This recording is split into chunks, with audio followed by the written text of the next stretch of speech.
Hello and welcome to another segment of Athletes Corner. And today we are joined by Lynn English High Senior Ademide Badmus. How are you doing, sir? I'm good. How are you? I'm good, man. I'm good, man. Pleasure.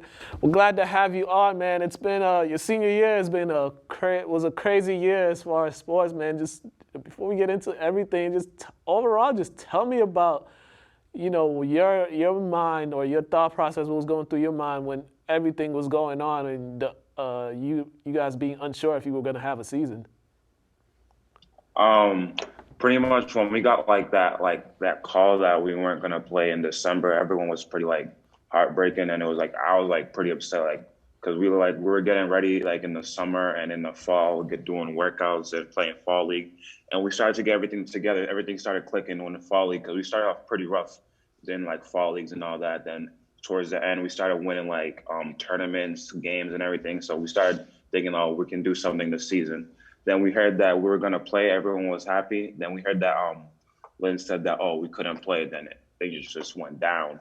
Then we went. Someone else went to Lynn City Hall to see if we can like have like a change and we can play in like December and January like the other schools like St. Mary's, Malden Catholic, and all those other schools. But things didn't change then. And then like the coaches still didn't give up, and we ended up having a season in like March.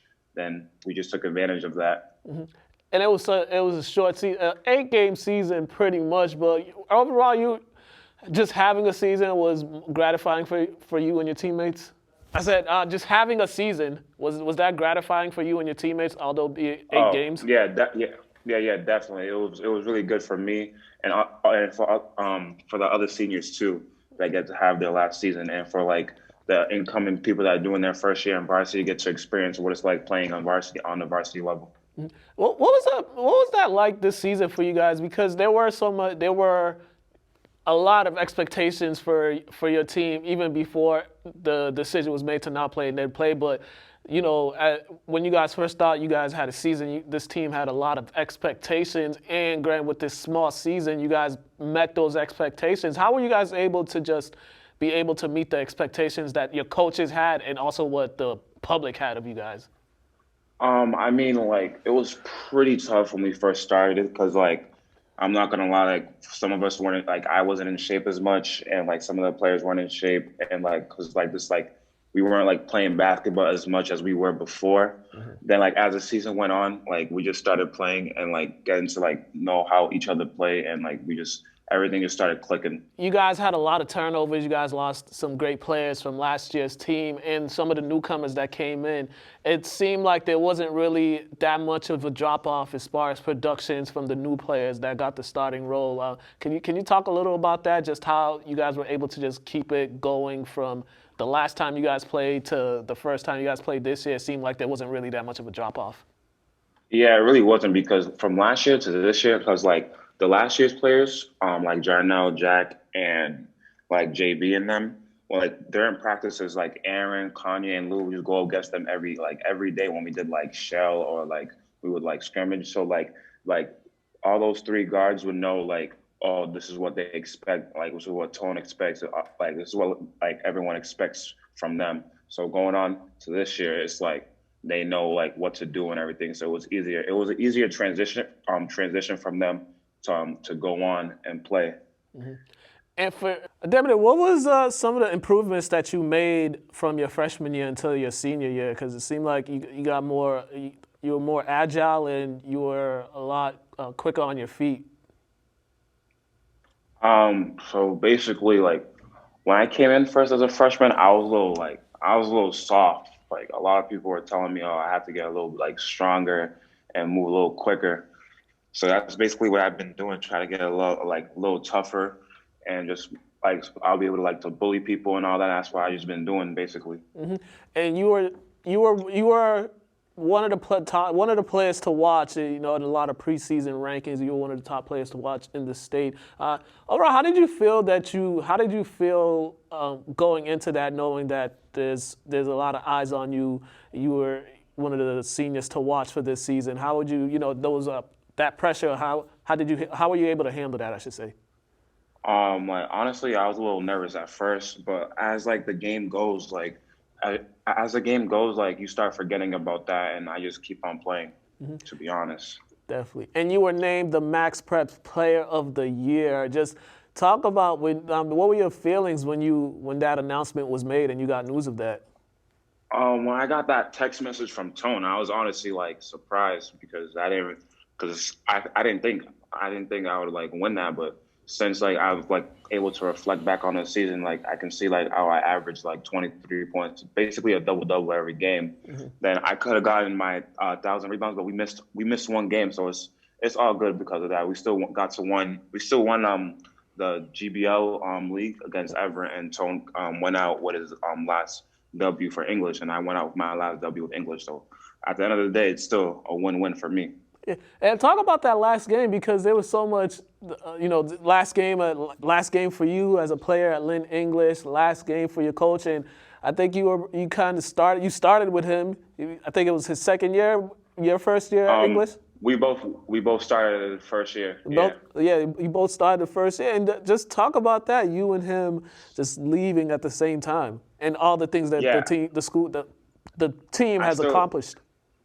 Yeah, I still remember that first game against Malden.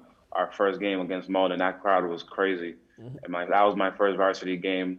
And that last game versus Everett was pretty crazy because we were down most of the game. Then there was like a timeout. We're down by like 8 with like 3-4 minutes left in the third quarter. I was just like yelling at everyone like, "Yo, let's go. We got this. We're not losing this game. I can't lose this game." Then like after that timeout, we just came out it was like a 9-0 run. Then we're up by like 2 or something like that. Then after that we just kept it going, and we ended up winning the game. And that's all it's about, like working together and like working through adversity. Yeah, and Everett definitely played you guys tough each time too. They were one of the teams that played you guys tough both times. Just talk about them and just their style of play. Everett, they're a good team. They're like one of those teams that they don't like if like they know that we're like the defending champs and everything, but they don't care about that. They wanted to beat us really bad. So I give that to them. They didn't back down from anybody, and they just kept it going. Yeah. What were some of your memories from playing for Tone and just for playing for Lynn English? What are some things that you're always gonna stick with you? That game versus UMass Low. That game versus Low at UMass Low will probably be like that game.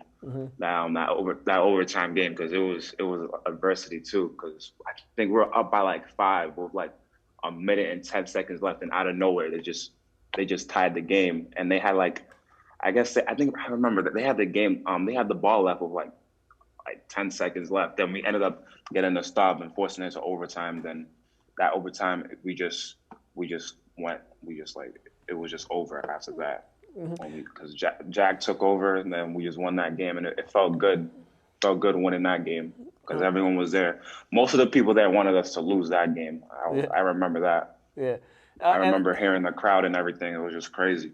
Definitely, and also the experience of playing at TD Garden too. Not many people can say they played there. Just talk about the experience playing at TD Garden at an NBA TD arena. Garden too. Yeah, playing against Manford, that game was crazy too. Yeah.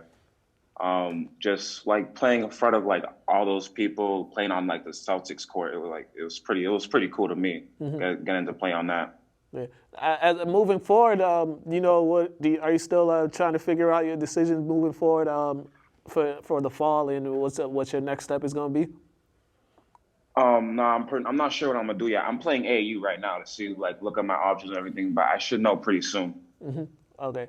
And then lastly, everybody saw the news that happened, the tragic news that happened last week. I mean, and I'm sure I'm not sure if you ran into Terence Clark at some of the AAU tournaments that you guys played in, but can you just talk about that, his loss and just the impact that he had on the young basketball players not around the area because so many people were rooting for him and so many people so many young players looked up to him.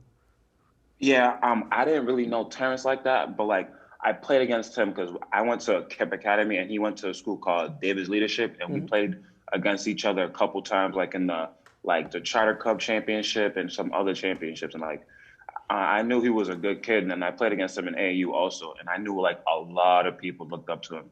Some kid in Lynn, his name is Jason.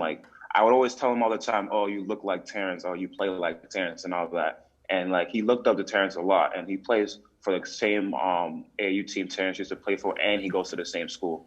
He used to go to the same school. He goes to Brewster Academy like Terence did, and then like when I heard that news, and I heard the news from him, like he posted it on his Snapchat.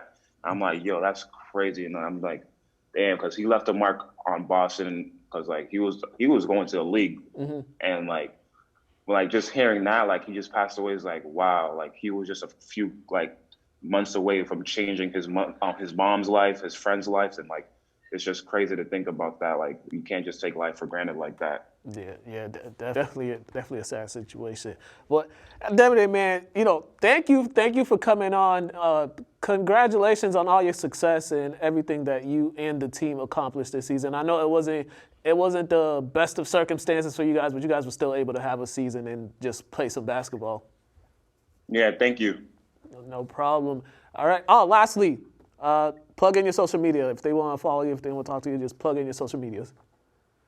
Okay. Oh, my Instagram is _A Badmus 11. All right. That is Lynn English High Senior Ademide Badmus joining us. We want to also congratulate him on winning Max Prep's Player of the Year and also the Lynn English program for winning the GBL championship. You guys have been watching Athletes Corner. Have a great day, ladies and gentlemen.